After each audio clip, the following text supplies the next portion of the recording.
as well. For undertaking this journey, it is something that you're going to enjoy a lot. It will also consume you. So for the next couple of months, you're going to be busy with this in a big way. It will enrich your life. It will learn you a lot of life skills and teach you a lot of life skills, thinking like a scientist, thinking like an academic. We're going to spend a lot of time. I'm going to treat you guys like academics. So the wonderful thing about postgrad is you're moving out of the undergrad space. We're not trying to test your memory retention. We are here, in a sense, you're climbing over the fence and you are now generating knowledge. Your research project is going to generate new knowledge, stuff that we didn't know. I think it's a good space. It's not everyone's cup of tea. Doing good research is difficult, and it is certainly associated with a steep learning curve. Um, but it is definitely something that is enjoyable, and it is something that gives you a different outlook on life. Um, so the very first thing that I want to say is thank you for everyone that sent me those MOUs. I think all of you did that. You will wonder why the 7 of you are grouped together, and I'll tell you what. 4 of you are from the online campus, you know who you are, and 3 of you are from the MSA campus. So I'm putting you guys together because both of you are operating in the distance space, as it were. So I'm going to throw you guys together sometimes in pod meetings. We're doing a hybrid system, so there's definitely room for putting people in one space. Simply because you will ask a question, Andrea or Jana, and then Carla or Antila, you will sit with maybe the same question. So that happens a lot, where you have the same type of problems, the same issues, same questions. That's why we do a pod, but also a individual supervision model. So there's a hybrid, there's room for both of those, and I will spend individual time with each of you as well. So MOUs are in, thanks for that. Submission dates, please look at your WhatsApp groups. There's been given some leniency with the submission dates for part 1 because it was a bit of a uh, to and fro to get everyone registered and to get everyone working and everyone on the system. So I'll communicate that again on your WhatsApp groups. I've got 2 WhatsApp groups where you are respectively part of one of those, being online campus or the MSA group. Then the process of the REPS model is that we've got a lot of submission milestones. We don't mark drafts prior to submission, so we will spend time with you before you submit that particular milestone submission, and then we will give you feedback on the submission. And as you continue and carry on with the process, you will include and incorporate and integrate the feedback provided in your submission, working toward the final product. So you guys are, I must say, in a favorable position, not only because you've got a lectured research course, but also because you have opportunity to submit these milestone submissions. With a lot of the modules or schools, you will submit only a proposal and then your final report. With you guys, there's opportunity, and also it affects the weighting of your total aggregate mark. So if you do slide a bit on one submission, you can always make up for that with your other work. So the submissions will be included and taken up in the final product as we work toward that. Now, part 1 of the so-called concept document is really your blueprint, your roadmap, which is, I think, in many respects, the cornerstone of a good project. If your concept document, your initial thinking, your blueprint is good, it's going to lead to a good proposal, which will ultimately lead to a good final report. Guys, we are pressed for time. As you know, we are pressed for time. We don't have time to really mess anything up. Sorry, I'm taking a sip of Coca-Cola here. We're making a lot of decisions now, and a lot of those decisions need a lot of thinking and a lot of theory and understanding of theory. There's a lot of people that are interested in your success. So there's your lecturer, there's your supervisor, and then there's these voices, people supporting you. From my side, I will also support you relentlessly. I want to see you succeed. That's what really gets me going and gives me utter joy is when I see people doing their thing and doing it well. I like to see maximum potential being developed. So I enjoy that. I will support you relentlessly, but you're going to do a lot of work. I'm not there to do the work for you. I'm not your language editor. I'm not checking you to catch up and fix your mistakes.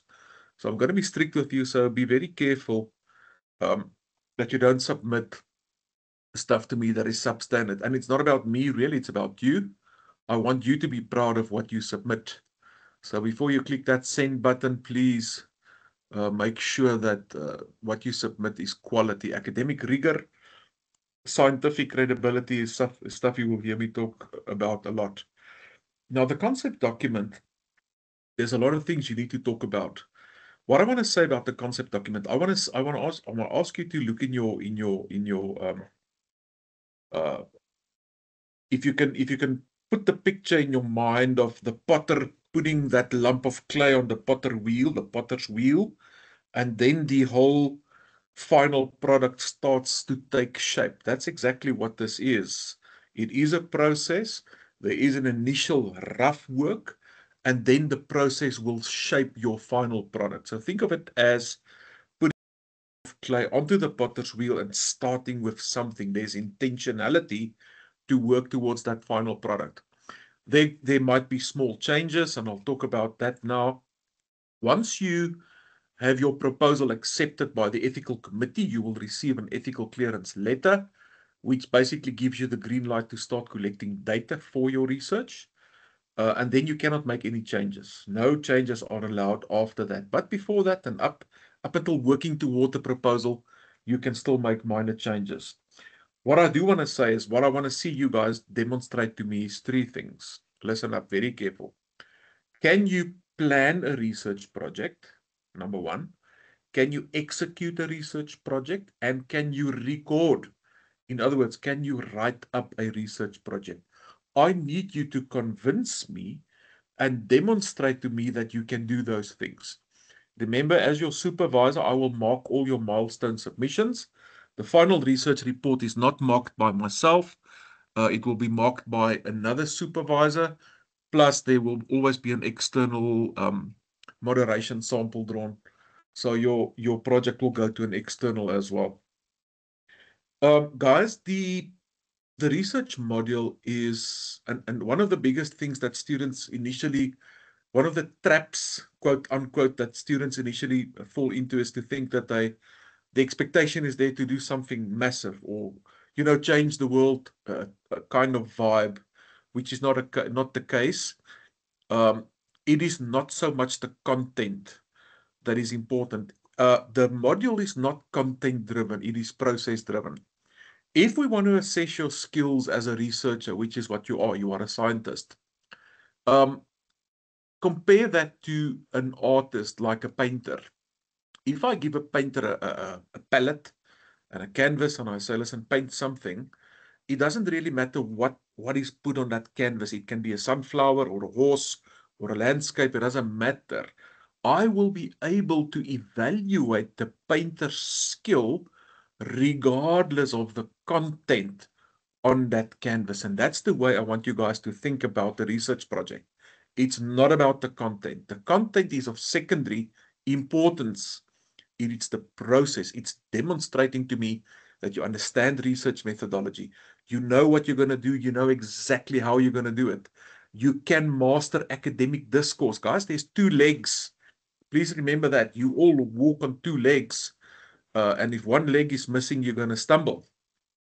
There's two legs you need to lean on to complete this project. The first being academic research.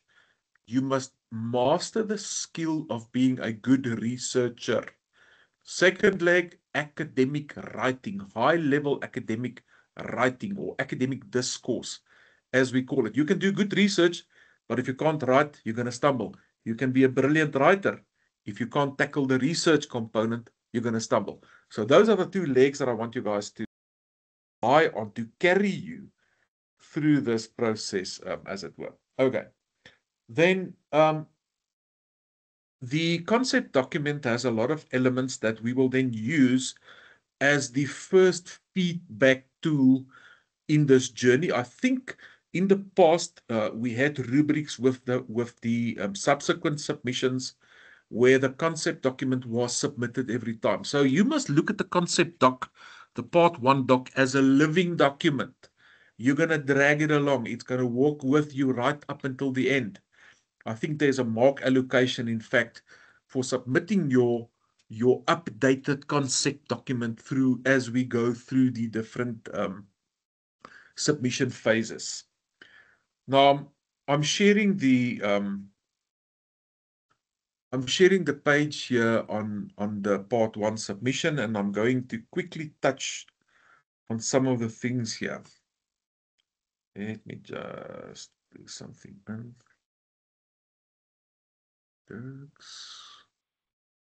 Right. Guys, yeah, that's fine. You guys can still see me sharing and scrolling now, right? Just confirm. Yes, sir. Yes, you are. All right. The first thing, the referencing rubric. Guys, you're going to kick yourself, but most of you is going to fall into the situation where I subtract either 5 or 10% for referencing style errors. We're not talking plagiarism. If we detect plagiarism, we stop marking your work. We refer you to the integrity officer, and that's got grave consequences. Referencing style errors in text and reference list wise has got provision for 5 or 10% deduction. Guys, we're looking at everything, every comma, every full stop, every italics, every bracket, everything. We've got the IIE reference guide adapted for our institution. That's your guideline. It's not nice to lose 5 or 10% because of avoidable mistakes in referencing errors. I'm going to be strict on that. I sincerely hope that if you make that mistake, you only make it once. All right, so the basic roadmap, as they say here, is what the concept document is. Guys, I am a bit of a specialist on qualitative research. I'm also comfortable with quant, but I think you guys were allocated to me because you expressed interest in doing qual research. So we talk about a paradigm, which is interpretivism. We talk about an approach that falls below that, which is a qualitative approach. And then we talk about a method, which is associated with the paradigm and the approach, which in most of the cases that you guys work in will be interviews. Semi-structured interviews, face-to-face preferably. If you use technology to do it, then of course, that's good. You must just discuss it, be transparent, discuss some of the pros and cons associated with that. The maximum length is 4 pages using the template provided. I just want to say right there, I'm not too much worried about you putting it in a table. Now, earlier, we had a 1-page concept document. So the font was very small. It was like a 6 or a 7 font, and everything was on 1 page. And that was really a 1-page bird's eye summary. They've changed the table now. Let me say, I don't care how you submit this to me. If you use it and you put it in a table, that's good. If you decide not to use a table and just type up your content in a normal document with headings, I'm also good with that. That might work easier than working in an actual table. Please take note of that. Then the title. Now, guys, and qualitative study, obviously you're working with your supervisor or with your lecturer as well, and there's been some ideas that I've seen on topics. The first thing is do a topic, do something that is workable, do something that you can find good literature on. In other words, don't do something where there's very little literature because you want to do something new or something esoteric. Guys, you're not going to find a research gap in the truest sense that there's no research done on that topic. Every year there's hundreds and thousands of research projects performed. Your research is new or novel or filling a gap in the sense that you are doing your research on a new sample, in a new setting, in a new background. That's what makes your research new and novel. You're not going to find a true research gap where no research has been performed. That's not the case. But there's something specific that you want to look at in your setting, in your arena, where you're working, where you're playing, where you're doing your research, where we need to get that input and that insight. Remember, qualitative research is only about getting insight, getting in-depth understanding from the perspectives of those stakeholders. Now, a nice way to formulate a title for qualitative study is something like exploring. Then you say what it is you are exploring. You can give us some idea about the industry, perhaps, and you can add a geographical label on that as well. So, exploring the utilization of KPA systems in hospitality businesses in Pretoria East. Now I know exactly what I'm talking about. You can also put it in passive sense, which I like a bit more, and exploration of. Guys, and there's a lot of synonyms. And examination of, and exposition of, and investigation of, and evaluation of. Guys, be careful to bring into variables in your title, because a qualitative study does not allow you to make any deductions about the relationship between variables, and avoid quantitative language such as impact. You're exploring the impact of A on B, because if you tell me that, I'm going to ask you, do you have a scale for that? Because if you say A impacts B, then there's probably some sort of correlation. Are you going to give me a correlation coefficient? How are you going to measure that impact? So stay away from that. Make it simple. Make your study, guys, and I'm giving you good advice.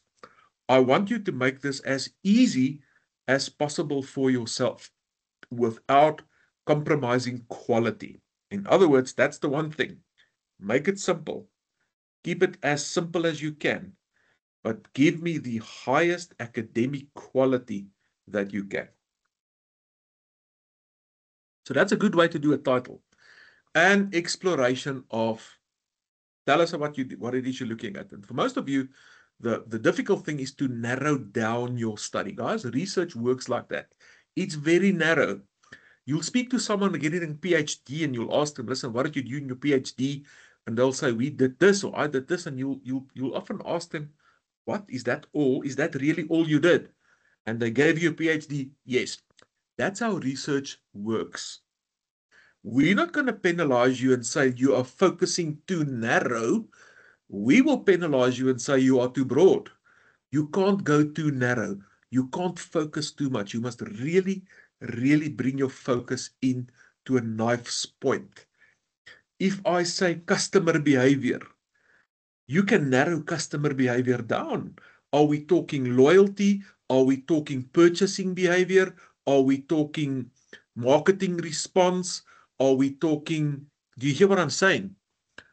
Narrow down your focus as narrow as possible. And a good way to do that, and guys, titles are difficult, is to look at others, go to a database like JSTOR or Emerald and put your keywords in and see how other scholars framed a study like you want to do. And then that will give you an idea. You can borrow from how other scholars did that. All right, title. There's the title. Then there's a problem statement. A problem statement is important. Here you want to bring me into the contemporary landscape of why is there a problem. Use references. Guys, incorporating references is important. When you're done with this report, if you do it well, you're going to sit with pages and pages and pages of references. So we're going to look at that. Please look at the detail in the rubric. Look at your textbook. I believe it's Research Matters. So, Deploy Sillier, it's a good textbook. On this, I want a problem statement that really explains to me, that really brings me into with good references. Remember the whole story about contemporary references. We say 5 years is a good benchmark. Look at how COVID changed the world. We're living in a fast-changing landscape, folks, so it's something we need to keep in mind. The purpose statement is there. Some of these, you get the feeling that they sort of overlap a bit, you know, if you talk about purpose and rationale. But look at your rubric points there and give us something that specifically addresses what we've got in the rubric. Folks, we've got the rubric to mark your work, nothing else. We've got only the rubric. We use the rubric. So the hints they give you in the rubric, in those different blocks, the different ranges, that is what you need to look at in detail and align your answer with what you've got in the rubric. Rationale and relevance, I'm not going to spend too much time on that. It's also there. I think it's clear. Then key theories and literature. Now, folks, from my side, I really want to tell you, this theories is always a problem for students. You really only need one theory. One theory is enough. Please believe me. You can do a PhD with one theory. The whole story about the theory is that you must look for a theory that is aligned with your study. By that I mean, let's use Maslow's theory, which we all know very well. Maslow's theory of hierarchies. So now my study is about putting up library pods in rural areas. I'm looking for a theory. Maslow's theory comes along and I see, aha, the theory is fitting with my study. It's aligned with my study. Because in my study on putting up library pods in rural areas, Maslow's theory, which is regarded as truth, which is a social or behavioral theory, which is where you guys find yourself, tells me that people who are underfed or malnourished will not necessarily flock toward libraries. If we feed them, if we take care of their basic needs, then the libraries might be very successful. So I can make certain assumptions based on that theory. It allows me to work from a certain stance or position. What I need you guys to do is to go and look for theories. And in most cases, you will look at a social or behavioral theory. In 99% of the time, it will be associated with someone's name. In other words, the guy who came up with the theory. And in most cases, because you are working in social science, it will be something about human behavior. It will be something that predicts human behavior. Explain to me why the theory is aligned with your study. Go look for it. You have to dig deep and tell me why the theory is aligned with your study and what assumptions does the theory allow you to make. Literature review, guys, this is the most important part of your or one of the most important parts of your study. It's also going to be one of the most time consuming and one of the most difficult to write. Literature review. It's the lens through which you view the whole study. I'm talking fast. You must please go back and listen to this recording.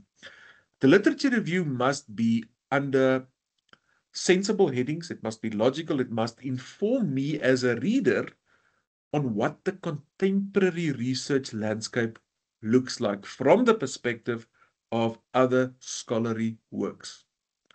You must draw me into the study and explain to me from the seminals right through to what's the current situation in that discipline. Now, the biggest problem with literature reviews is the so-called shopping list style of writing. Let me give you an example. You give me literature, but you say, Watson says this, Jones says this, Mackenzie says this, and so you carry on. You're not working towards telling a story. There's no narrative. There's no golden thread. Listen to this. If I put this in contrast, Watson postulates A, B, and C. Jones agrees with Watson, but also points out this and that. Mackenzie introduced a new model, stating that the model proposed by Jones is inadequate to address the issue. Can you see I'm telling you a story? I'm not just giving you nuggets of information.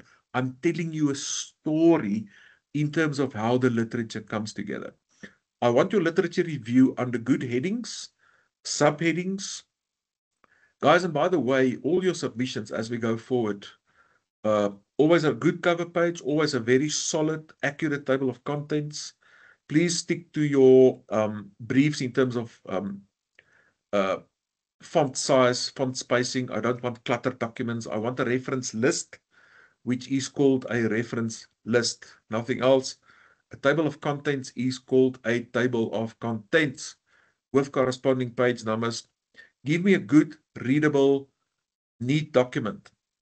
I'm going to turn to your reference list first of all, and if I see sloppiness there, it doesn't predict anything good as far as the rest of your paper is concerned. That's the way I see it. If I see a table of contents and a reference list that's neat, meticulous, without fault, it sets me up to have a good expectation for the rest of what I'm going to read, what I'm going to encounter. Right? All right, literature review. It's a massive undertaking. It's going to take you day and nights. Key concepts, guys.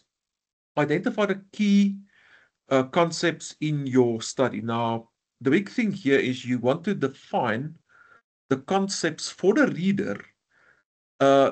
When I encounter this concept in your study, this is what you want me to understand. If I say, if you use the construct disruptive innovation, everyone in the street doesn't know what disruptive innovation is.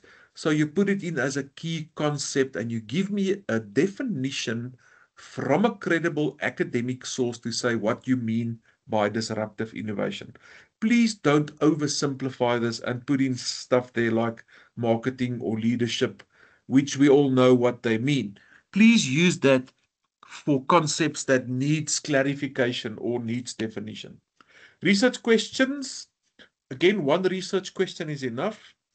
Let me tell you something. If you put 5 research questions in there, guys, you're putting yourself in a difficult space because you have to answer all 5 research questions. And you have to answer them from your data, and you have to answer them scientifically. So less is more. Make it simple. One research question is good. If you want to give it 1 or 2 sub-questions, you can do it. But if you can frame your research question in one single research question, fantastic. Hypotheses, it's a quantitative term. So if you guys all agree to do qualitative, which I suggest you do if you work with me, I don't want to see any quantitative language there. Nothing. Hypotheses, questionnaires, all of that. Hypothesis is not in a qualitative study. All right, so objectives. The research question and research objectives speak the same. So the research question will frame the goal of the study in a question, and the objective will sort of give you that argument and say this is the objective, which is in essence to answer the question. Paradigm, yes, we know there are 3 main paradigms that you encounter in research matter. Guys, for qualitative studies, I would just stick to interpretivism. Please motivate what you say. In your research methodology, I want you to use scholarly sources to motivate what you say. Now, you will get to know me. I'm very open. I'm very out of the box. I will allow you to write anything. You can literally write anything you want, as long as you can motivate what you say. So, interesting and important that the world is your playground, but you must motivate. Motivate your selections. Motivate what you say in all your academic writing. Your design, your approach, is it quant or qual? Mixed methods is not allowed. It's not that you cannot do it. We don't want you to do it at this NQF level. And then you must explain to us what the qualitative approach is about. The qualitative approach is associated mostly with interpretivism, also inductive, not deductive. Here at the paradigm, you need to discuss the ontological, axiological, and epistemological characteristics of that paradigm as well, please. Your population, to who do you have access? Guys, now here's a very important thing.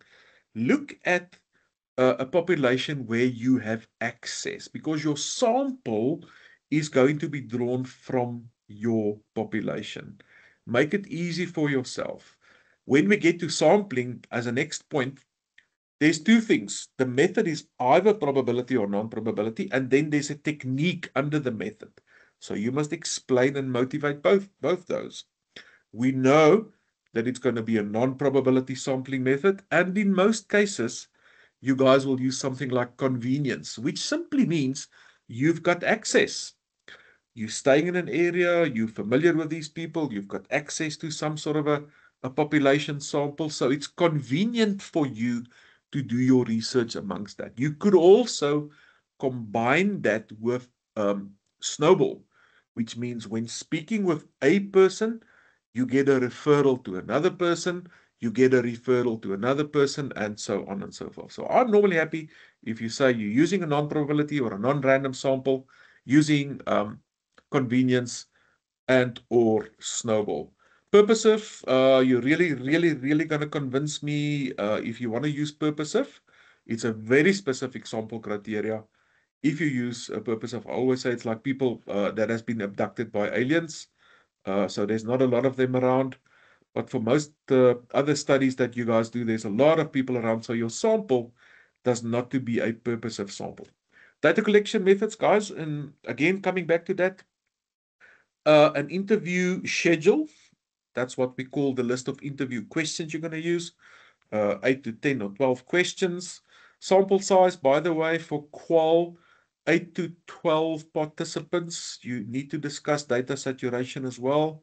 You can make mention of data saturation, what it is and how you will try to achieve it. Please keep in mind 8 to 12 participants. Then data collection methods, I would say use your interview schedule for face-to-face semi-structured interviews. If you want to use technology, again, you need to discuss it, why, and what are the pros and cons. Data analysis, here it comes, it's a mouthful. A manual thematic content analysis is what I suggest. Manual thematic content analysis. Don't use software because the software is not going to get into those between the lines subtleties that you can do. It's a small database. Sorry, we use software for large databases like call centers where there's hundreds of call records. We transcribe them and we use software to pick up certain words, certain emotions, swear words, words of appreciation, brand names. You guys have a small database and you want to do a manual analysis of your data because you're going to pick up on those subtleties. You're going to identify these themes and patterns. A thematic analysis identifies themes, a handful of themes. You can order them in a way that makes sense to you. Themes and sub-themes that give language, guys, to the research phenomenon from the perspectives of the stakeholders. Don't split your stakeholder groups. In other words, don't talk to market consumers and suppliers. It's not necessary. You're gonna dilute your sample unnecessary, and you're gonna battle to identify patterns. Your study looks at a very small portion. It's like a piece in a 1,000-piece puzzle. We've all built those 1,000 or 2,000 or 5,000 piece puzzles. Your research is a single block in that puzzle, and where you leave off, someone else can continue. Someone else, you're gonna make suggestions for other research that's gonna um, continue and build on your research. So your research is very small. The scope of your research is small. There's a lot of things that you don't look at. That's fine. Research works exactly like that. It's like building a brick wall with little individual bricks, but we're building it very solid. And you are not there to solve the whole issue. You are there just to contribute your small part, but you're doing it well. You're doing it robust. You're doing it solid so that we can work on that and build on that. There was something else I wanted to say, which flew out of my mind now. Let's go back. Data analysis, manual thematic content analysis, evaluate as themes. Oh yeah, that's what I want to say. I don't like the use of themes under literature review, and I'll tell you why. This is what I'm talking about. These themes confuse students because these themes are not the same as the themes we talk about in a thematic content analysis. Students doing quant research that don't work with themes will also have these themes in the literature. So I prefer to use elements, factors. It's basically the structure that you use in your literature review. It's the way you order a logical structure and layout of the different elements that needs to be part of your literature review. So don't use the word themes there. I don't like it, and it confuses you uh, when we come to the actual themes, which is the final product or the data output product of your um, um, thematic analysis. Ethical considerations, guys. Ethics is a big thing. It's a big thing in the IIE, so you have to make a big hoo-ha on ethics. You need to explain to me that you've got ethical stuff in hand. Please, no disclosure of any organization, no disclosure of any person's identities, guys. Uh, Even if they allow it, you're not allowed to disclose it. That's an IIE blanket ruling. Make a big thing about your paperwork. Make a big thing about telling me, explaining to me how you will protect the data, how you will protect your participants. Show me that you understand the difference between confidentiality and anonymity. Your work is not anonymous, it's confidential. Please make a big story about ethical, because ethical stuff can get you into deep water. It can sink you. And I need you to really be mindful of ethical considerations, plus the associated paperwork that goes with that. Right, then there's a 10% or 10 marks for insight and coherence, structure and formatting, and that's your marks. All right, so here's your rubric. Please, again, as we say, look at that. Look at the allocation of marks. There's a lot here, guys. This is your first raw brute force um, draft. This is something now that you can work with and build on. Please do as good as you can with this. I'm going to give you feedback on that. I'm going to say something else now. Please avoid any studies, and some of you must listen to this, that include taboo topics. The obvious ones are politics, religion, sex, gender, race. Avoid all of those. It's taboo topics. Even something like gender. At this level, I don't want you guys to bring in gender at all in your studies. It's not something, I don't want you to stick out your head. Remember, your work is going to be published. Can your work stand up to scrutiny of other academics? We're going to come in for a landing now. So avoid those topics. And then there's subtleties, guys. Vulnerable groups. You want to do a study on businesses that failed. Now you want to talk to entrepreneurs who failed in the first year of business. We will not allow that. Why? Because you are talking to a vulnerable group. These people that failed their business. Who wants to talk about my failure as a businessman? So the apparent ones, the gender, sex, politics, race, all of that, avoid them. But also avoid the subtle ethical pitfalls where you touch on stuff or you step on toes or you put people in vulnerable positions or something like that. Avoid it. We're not going to approve it ethically. Don't do anything that can rattle the cages in any sense. All right. There's a lot of girls here. I think 6 of you, and then there's Neolin. So you are the thorn among the roses, Neolin. I expect good work from you. You owe it to yourself. Let's see what we can get. I will communicate on the WhatsApp groups, on the respective WhatsApp groups as well. If you want to gooi me, let me ask you this. If you please want to gooi me just the topic of your research on WhatsApp, I'm going to respond to that just to give you some sort of idea. I did see what you worked with in your workshops, MSA. I did see what you had as provisional ideas for topics online that Tammy sent me. So during the evening or tomorrow or whenever, please just give me your topic and I will respond to that and say this is something I also agree. It's researchable. I'm happy with that. It's not going to upset anyone. Guys, because here's the thing. If we don't approve any of your stuff, you have to go back to the drawing board and it's going to eat into your time. We don't want you to battle. We don't want you to battle with getting a proposal approved. Last thing, if you can use a sample that is not institutionally affiliated, it means you do not require one additional thing, which is a gatekeeper's letter. I want to work with workers in Chamberlains, and I want to ask them about customer relation service. And now I'm going to need a gatekeeper's letter from Chamberlains. And I asked Chamberlains to sign my letter, but now the person that must sign it is not there. He's overseas. Now he comes back. Now his boss is busy. His table's got a lot of stuff. And now suddenly a month or two goes by, and I don't have my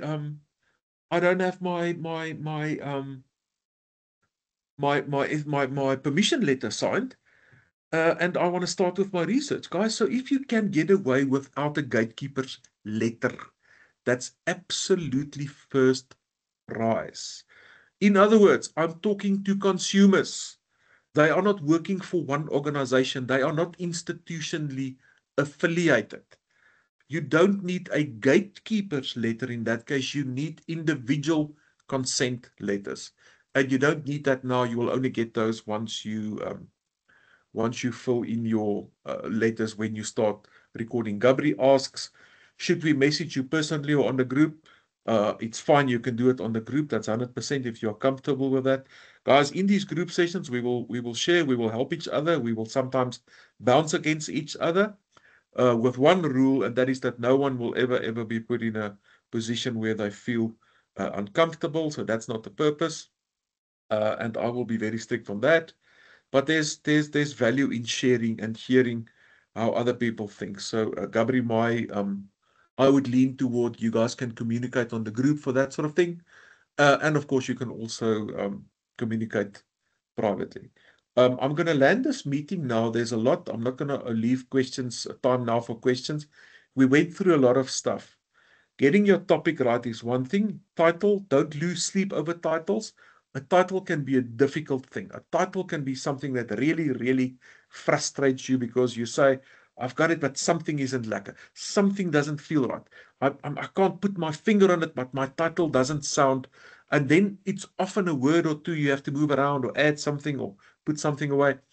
So don't lose sleep over finalizing the title. It will come, but we need to get your topics right. We need to make sure that you're gonna start this thing with the right topic in mind, and it's researchable.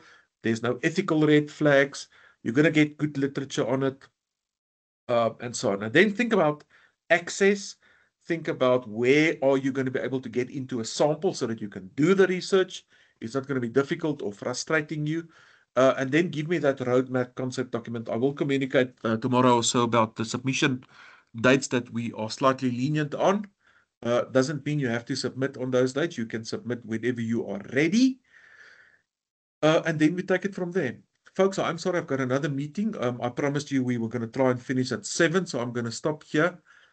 Please use these WhatsApp groups, the respective WhatsApp groups where you are all members, 4 and 3. So we can use that to also discuss stuff and ask questions. With that, I'm going to land this one. Please go and listen to this recording. And last thing from my side is research is also an emotional journey. I want to tell you something. You're going to feel the one day that you've got everything figured out, and the next day you're going to feel I'm completely lost. I don't know what's up, what's down. I feel as if I don't have a clue what I am doing. Okay. Now that's par for the course. That's normal. It is an emotional roller coaster. So what I'm saying is don't make too much of that. Stay faithful to the process, almost mechanically, you know, like the staffy pulling a Boeing 747 or a bus. Just put one foot in front of the other and continue doing your part, and you will see clarity will come. It will work out. It is a chaotic story. It is chaos. It is going to consume you. It is going to have you in tears. It is going to take up your, let me tell you that if you don't have black rings around your eyes, your puffy eyes, I'm going to ask you what's wrong. What's wrong? It doesn't look like you are busy with a post-grad research project. So if you want to fail, which is easy, then sideline this. Then make it just an additional sideline thingy. Then I'm guarantee you're going to fail. If it does not consume you guys for the next couple of months, you are doing something wrong. Get a pencil, get a notebook, keep it at your side at all times, because you're going to also see another very interesting phenomenon. You're going to get all sorts of ideas. Some of them you're going to get in the shower, and some of them you're going to get 2 o'clock in the morning. Write it down. Keep your ears open. You're gonna start hearing things that's relevant to your study. An interview on a radio. You're gonna see a Facebook post that's about something that it's relevant to your study. So take in and let the study consume you. It's for a short period of your life. It's for a few months. They say something worth doing is worth doing well. That's me. I'm signing out. We'll be in touch again soon. This is our first meeting. I've said a lot. Go and listen and get cracking, folks. Take care.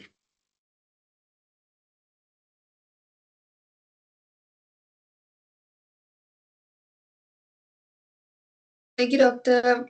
Bye. Thank you, You're Doc. most welcome. Bye. Yes, sir. Goodbye. Bye. Bye. Thank you, sir. Bye. Cheers. Goodbye.